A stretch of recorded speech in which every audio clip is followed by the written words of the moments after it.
President Cyril Ramaphosa will be leading the South African government delegation to the COP meetings in Egypt. Speaking at a special virtual meeting with the Presidential Climate Commission yesterday, he said South Africa's key emphasis at the meeting will be that any transition from old energies to new and greener ones must be a just one.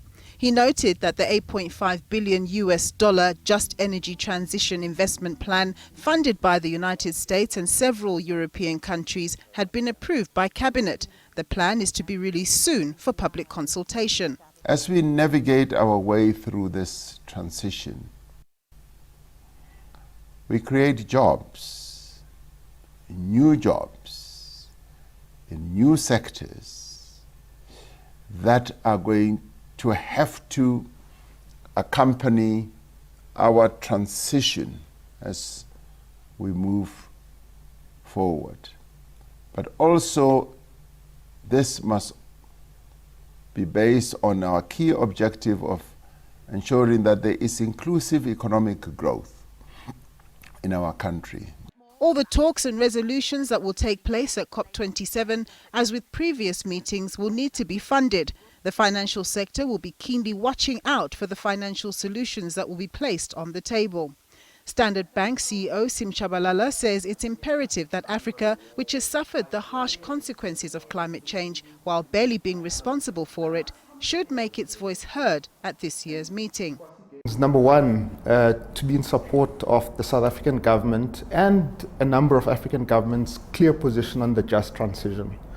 They need to make sure that communities are not left behind, that workers are looked after as we transition.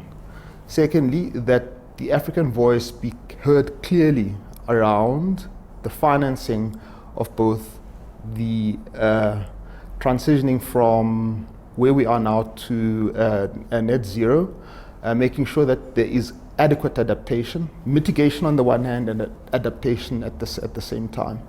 Thirdly, to make sure that Africa's voice is heard, that the international community owes Africa funding which had been committed to. The Presidential Climate Commission's executive director says the world is not on track in reaching the goal of global temperatures rising by 1.5 degrees from pre-industrial levels. On the current trajectory, he says they're set to breach 2 degrees and more. There's a warning that the world cannot afford to ponder on the issue of how to deal with climate change. I mean, we've already warmed 1.1 degree, and you can see the way that the climate is physically changing. You know, we're having much more severe weather events. I mean, the floods in KZN were a classic example of the kind of flood disasters and extreme weather events that we're going to be facing. We're going to have heat and drought. I mean, you're already seeing a prolonged drought in the Southern Cape and in Nelson Mandela Bay. I mean, Joburg has been, facing a day zero crisis this year. And these kinds of events are going to increase in frequency. One prominent climate activist lamented that developed countries had failed to come to the party by not stumping up the $100 billion a year they'd promised to make available from 2020 for poorer countries to mitigate and adapt to climate change. He says world leaders are not showing the same political will to deal with climate change that they've shown with their reaction to the Russia-Ukraine war, for instance, where there's been little hesitation to mobilize billions and billions of dollars to fund Ukraine's defense. This despite the fact that climate change issues could result in the actual demise of the world and its people. What's happening there is a tragedy, right, in Ukraine. But climate change is a tragedy that's going to wipe us out at the rate that we are going. Why can't our policy makers and political leaders get it in their head that they need to act with the same kind of urgency?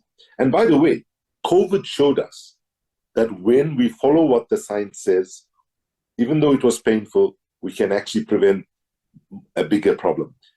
Climate change activists say African countries must push for the concept of loss and damage at the conference. This speaks to the infrastructural and broader socio-economic damage brought on by climate change events, which they say richer nations who are responsible for the same should pay for. There are worries that the current Russia-Ukraine war and expected impending global recession brought on by higher interest rates may serve as a distraction from dealing with climate change mitigation and adaptation, which, if not addressed now, risk the world's very existence. Nompumelelo Siziba, SABC News, Johannesburg.